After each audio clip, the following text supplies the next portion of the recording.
it was actually a challenge to remove humanity from him. Whereas with Seth, I always had to remind myself to try to make him bad and all of that, but also still a human being. And I think Gutter was closer to a demon than a human being. I am very excited to get to chat with you. I've been a fan of your work for a long time, admittedly, so it's an honor. God is a Bullet. I gotta say, it's really quite the heavy hitting movie. What about the script really sparked your interest to want to be a part of it? Well, initially, I didn't know anything about it other than Nick Cassavetes was making it, and I love him. And I was in before even reading the script. I was going to do anything Nick wanted me to do, and so then when I read it, I thought the interesting thing was in. I haven't played a lot of like bad guys, but in the few that I've played, I definitely want, who knows if I actually successfully pull this off, but my intention would be to make them human beings, because like the kind of best example of this is the character I played in American History X, where I share no values that character shares. But if I'm trying to accurately play him, he's a human being who's not walking around thinking he's wrong. He's walking around thinking he's right. So if I, as an actor, am trying to prepare that character from the perspective that he's wrong, I think I do it a disservice. I don't, it could become too cartoonish. Now, he's a pretty cartoonish character. He's a ridiculous, awful guy, right? But I still wanted there to be some humanity in him. The difference with this is I think that Gutter in God is a Bullet, his intention is to be wrong. His intention is to be evil. He is either a sociopath lacking empathy or intentionally trying to emulate a sociopath. He's somehow deified the status of sociopathy and wants to achieve that. And so it was interesting to try to remove any humanity from him that I could. That seemed like a challenge. Well, and it's one that, I mean, you do pull it off well, because Gutter is really a haunting character to watch throughout the film. And I'm curious what that's like, since you do also mention American History X. What is that like, having to separate yourself, when rap is done for the day and you have to go home and, get out of that mindset just as much as you had to get into it? Yeah, it's, even when the cameras aren't rolling, it's not real hard, because that's not a headspace I wanted to like spend too much time in. I will say, like, the hardest thing to shoot for me, I have daughters, and the hardest thing to shoot for me was a scene where I had to get physical with Chloe, who's a young girl. And in between, and we shot so much of that simply because Nick would come up to me after the first handful of takes and say, I can see you being easy with her. Like, we can't see that. You have to do it.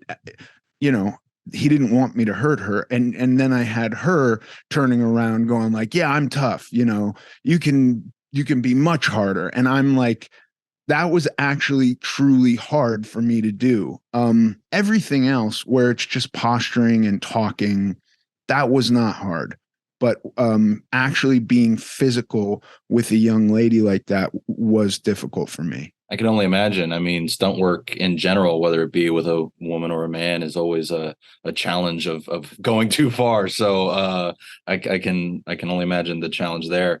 And so when you heard, or when Nick came to you with this film and you saw who else was on board, and then you heard, further castings, you yourself are no slouch when it comes to filmography. But I mean, this movie really has a star-studded cast. Was there any name or names in particular when you heard that they were attached that you were really excited that you were going to get to work alongside them? Brendan Sexton and I had done a movie together in the mid 90s. So it was so cool to get to work with him again. I hadn't worked with him in decades, right? Over 20 years. And so that was really awesome. And then I was so excited to meet and work with Jonathan Tucker, because I'm like a huge Jonathan Tucker fan, like going all the way back to Sneakers and then Kingdom. Like, I just think Jonathan Tucker's so badass. And we became really good friends. So it was nice to work with him. and Carl I loved, um everyone was really wonderful. But I think going into it, I was most excited, aside from Brendan, was for Jonathan Tucker. I can imagine. I'm Tucker first came onto my radar with Revolution, and I've loved seeing everything else that he's done outside of that. He's so good because he really is like, he's a leading man who does like deep character work, which is not so typical. It's not, and I love seeing him put in the work, as well as yourself. And one of the elements of this movie, much like American History X, is just the look of Gutter. Is really a striking visual, and I'm curious how much input you had on his visual appearance and how much of it came from Nick and the costume department. I want to say like I had a lot of input, but really like I had no idea what Gutter was going to look like. And then everything Nick presented to me felt so right that there was some stuff with the tattoos where Nick was like, you can have anything you want, and here's what I want you to have.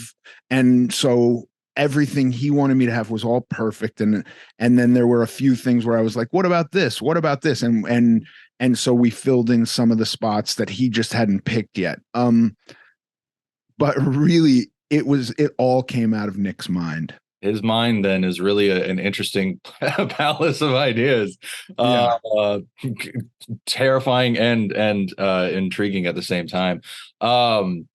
So we mentioned before how you haven't played many bad guys before, and now that you have a few under your belt, I mean, what would you say you like playing better? Would you say you prefer these darker roles, or would you say you enjoy the lighthearted characters such as even Randy from My Name Is Earl? Honestly, I think at this stage of my career, I think that playing the bad guy is a little bit more of a challenge. So I would have to say that, because I've done nice, sweethearted quite a bit, and I feel like there is probably some innate connection I have with that, where the darker stuff actually takes a little bit more work, so it becomes almost more interesting in that way. I like that. You always want to be challenged in creative fields, so I can appreciate that. And so I did want to ask real quickly, I mean, I was a big My Name Is Earl fan growing up as a kid.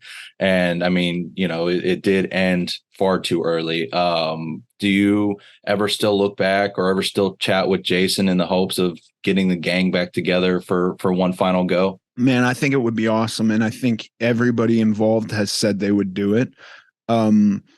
Greg Garcia went and pitched it to a number of studios, and nobody kind of bit. I think when you see shows that are coming back for revivals, like I think they did with Will and Grace and Full House, those were just much larger shows than My Name Is Earl. My Name Is Earl did very well, but I just don't think it was ever as big as Will and Grace. And so,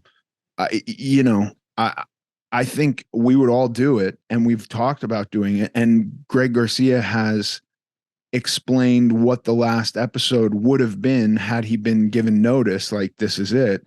And it's so good. Like it would be really the cherry on top of My Name Is Earl. So I would love for it to happen, but I don't have a lot of hope that it will happen. It is unfortunate that the TV sphere is what it is, but with some things like Community having cult followings and coming back, I'm going to keep my fingers crossed for you guys that you'll get that at some point. I hope so. It would be nice.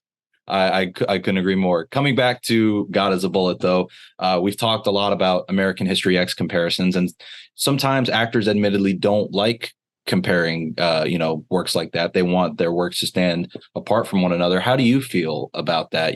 With, I'm sure many people have come to you talking about American History X versus this. I think it's fair simply because, like, if I do a peripheral scan of my career, the only other like really, really bad guy I've played was Seth in American History X. Like I played a character in a TV show called Chance who was not a nice, not a super like effusive guy, but he wasn't bad. There was, I guess there's some moral ambiguity to him. So he might have been bad to some people, but like that kind of subjective thinking could stand up to everyone. There could be a person who's like, Randy from My Name is Earl was evil. And I go like, okay, well, I don't know what your values are, but as far as mine go, he was a sweetheart.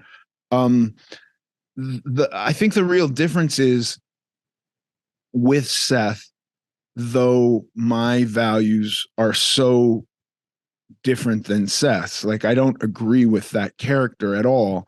He still was a person who I think thought of himself as being right. I think he just had whatever bad circumstances he was born into, and then poorly educated and a prick. He's also a prick, but I think he believed he was right.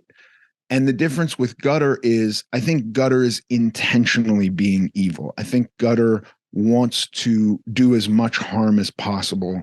And so if I think Gutter's either a sociopath or an aspiring sociopath. And so it was actually a challenge to remove humanity from him. Whereas with Seth, I always had to remind myself to try to make him bad and all of that, but also still a human being. And I think Gutter was closer to a demon than a human being, if that makes sense. Yeah, he is. I mean, just the sheer apathy that he has in so many of his scenes is crazy to watch. And I think people are going to really love it if they give it the chance. And that is all the questions I really had, Ethan. So thank you so much for taking the time to chat. I greatly appreciate it. Grant, it was my pleasure. Thank you.